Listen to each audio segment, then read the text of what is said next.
ថ្ងៃនេះយើងមក shopping ជាមួយនឹង Sendo ចាំមើលថាខ្ញុំទទួលបានអីបានអីខ្លះបន្ទាប់ពី shopping ហើយ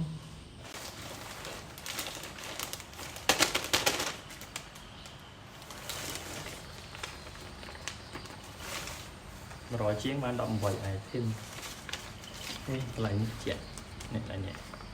scan QR ដើម្បីយើងបានទទួលទូរស័ព្ទ17 Pro Max គាត់ទៅក្រូចយើងហ្នឹងតែយកបានអីទាំងអស់អត់បានអីបានសុំអរគុណ3ដងអូពេលដាក់បងបងណា$4.95មកអញខ្ញុំខ្លាញ់ជាងគេវេឃើញថាខ្ញុំដូចធំដែរតែកាពិតមើលពាក់ស្អីអី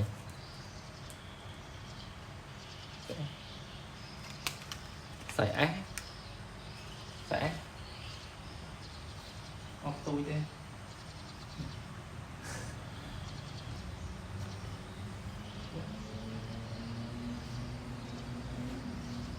ដូច Gen Z គេអត់ទេមើលទៅ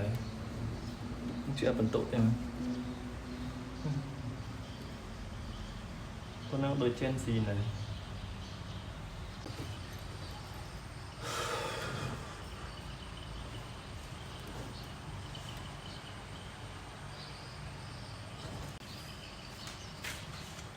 អូខេបាយនឹងប៉ុណ្ណឹង complete យក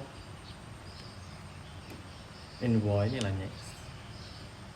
scan QR ដើម្បីទទួលបានរង្វាន់17 Pro Max ប៉ុន្តែខ្ញុំបានអរគុណ